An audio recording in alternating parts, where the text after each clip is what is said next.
మళ్ళీ బహిరంగంగా ఈ సమస్యకి పరిష్కారం సార్ కుటుంబ వ్యవహారాలు కోట్లాది మంది ప్రజలకు ఈ ద్వారా నేను తెలియజేస్తున్నాను. నేను మంచివాడిని, నేను శ్రీరామచంద్రుడిని, నేను తప్పు చేయని వాడిని నేనల్లా. దువ్వాడ శ్రీనివాస్ ఇల్లీగల్ కాంటాక్ట్స్ లేవు, దువ్వాడ శ్రీనివాస్ కి ఏ చెడు అలవాట్లు లేవు, దువ్వాడ వాణి చెప్పింది ఎప్పుడు ఒక మీడియాలో. ఇంకో మీడియాలో ఇంకా వేరే వర్షన్లో మాట్లాడింది. ఒక్కొక్క మీడియాలో ఒక్కొక్క రకంగా డిఫరెంట్ స్టేట్మెంట్స్ ఆమె ఇస్తున్నారు. ఆమె స్టేట్మెంట్స్ అన్ని మీరు పరిశీలించండి.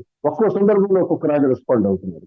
నేను అనేది ఏంటంటే సార్, ఎప్పుడైతే తాను విడిచిపెట్టేసిన తర్వాత, తాళం వేసేసిన తర్వాత, మా అమ్మ దగ్గర 1 year ఉన్న తర్వాత, ఆ 1 year తర్వాత ఈ ఇల్లు కట్టుకొని నేను ఉంటే క్యారేజ్ నాకు పంపించడం, నా సదుపాయాలను చూడటం, పని వాళ్ళని పెట్టి ఈ ఇంట్లో నేను రాజకీయాల్లో తిరుగుతున్నటువంటి సందర్భంలో ఇంటికి వచ్చేటప్పటికి ఏర్పాట్లన్నీ సమకూర్చడం మాధురి గత 8, 9, 10 నెలలుగా ఆమె ఏర్పాట్లు చేస్తున్నారు సార్. ఇక్కడికి వస్తుంటారు, వెళ్తుంటారు సార్.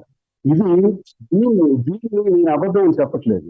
దీన్ని ఈ సమస్యకి దారి తీసిన పరిస్థితులు ఎవరు సార్? వాణి కాదా? ఇలా బహిరంగపరిచి ప్రజలందరి ముందు భర్తని చులకం చేసి నిన్న వాణి ఏమంటున్నారంటే, నువ్వు దివ్వల మందిరితో ఉండు, పలాసలో ఉండు. అంటే పలాస అంటే టక్కనికి 27 కిలోమీటర్లు. అంటే 27 కిలోమీటర్ల దూరంలో మాధురితో ఉంటే అది నేరం కాదా సార్? టక్కల్లో ఉంటే నేరమా సార్? అంటే దీనికి జ్యూరిస్డిక్షన్ ఏమైనా ఉంటుందా సార్? పలానా ప్రాంతంలో నువ్వు తప్పు చేసుకో, ఈ ప్రాంతంలో మాత్రం టెక్కల్లో మాత్రం చేయకంటే టెక్కలు నువ్వు ఏమైనా కొన్నావా సార్? టెక్కలు మీ సొంతూరా సార్? నేను టెక్కల్లో నేను ఉండకుండా అనడానికి చట్టాలు ఏమైనా ఉన్నాయి సార్?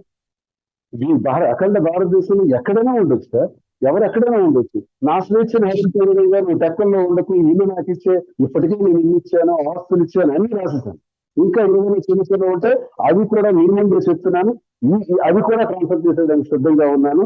కట్టు బట్టలతో నేను మిగిలిపోతాను ఈ ఒక్క ఇల్లు తప్ప. ఈ ఇల్లు కూడా నేను ఇస్తే మొన్న ఆ ఇంటికి ఎలా అయితే తాళాలు వేశారో, ఈ ఇంటి తరపున తాళాలు ఎలా అయితే విరగొట్టారో, ఈ ఇంటికి కూడా తాళం వేసి నాకు బయటికి పంపించేస్తే నేను ఎక్కడ బ్రతకాలని సభ్య సమాజానికి నేను అడుగుతున్నాను సార్. వాళ్ళే నిర్ణయం తీసుకోవాలని ప్రజలందరూ కోరుతున్నాను సార్.